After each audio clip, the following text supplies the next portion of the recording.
know it's been a little bit since we put out a video like this. We've been staying active and busy holding group workshops and one-on-one coaching sessions. In fact, over the last 2 months, our team has met one-on-one using phone or video conferencing with more than 450 employees, investors, and workers across the organizations and companies that we serve throughout the country. And certainly a lot has happened since the last time that we've held a video. As we continue in the global health pandemic of COVID-19, we've seen a lot of energy and support for fighting racial injustice with marches and protests over the last 2 weeks. And so a lot of investors are asking us, what should I be thinking about or doing when it comes to my investments, when it comes to my retirement savings or other investments that I have? And more recently, folks have been saying, well, the market's really come back a lot. Should I start putting more money in stocks or more money into my investments? And we want to make sure you remain focused on the two big questions. There's a lot that can go into investing, but at its most simplest form, I think there are two primary questions everyone should ask themselves when it comes to an investment strategy. And the first one is, how much time do I have until I'm going to use this money? Or what's my time horizon for my investment? Whether it's your retirement savings, where you may have 15, 25, or 35 years until you're going to use the money, or savings you're putting aside or investments you're putting aside for a financial goal or milestone that's going to happen in 3 or 5 years. You want to really think about, what is my time horizon? When am I going to need or use this money? And then second of all, how much can I stomach the ups and downs of the financial markets between now and the period where I'm going to start using this money? And most importantly, how can I stomach the down part?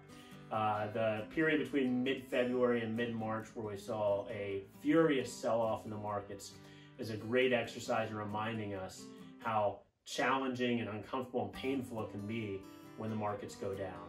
When we have a long bull market like we had through the last several years, sometimes we forget about risk and what it really means to take risks. So regardless of what's happened in the markets, we have seen a really significant and robust rebound off of the lows from mid-March. We're not yet back to where we were in mid-February, hitting all-time highs, and in fact, certain sectors or asset classes are still down pretty dramatically. But regardless of all of that, as an investor, we want you to revisit and think about the time horizon you have until you're going to use the money, how comfortable you are taking risk and investing in stocks, and what that really means when the markets do go down and how fast they can go down, and reassessing if you need to make changes to your investment account. Again, whether that's a retirement savings, 401k or 403b, where you're contributing every pay period, an IRA that perhaps you're not making contributions to, but you have an investment mix based on long-term strategy, or other short and medium-term financial goals. Further, while we have seen this nice bounce and recovery in the markets, we don't think we're in the clear with all of the unknowns and many of the challenges we face as a country and around the world right now. We expect that we will see continued volatility throughout the next several months or even year.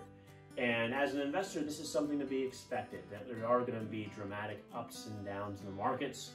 And we want to make sure that we're making wise financial decisions with our investment mix, as well as our financial planning and cash flow for today, tomorrow, and our long-term future. So I hope this is a good reminder and reset around financial and retirement savings ideas and the basics. Hope everyone is doing well, staying safe and staying strong during this period, and look forward to seeing you again soon. Thanks.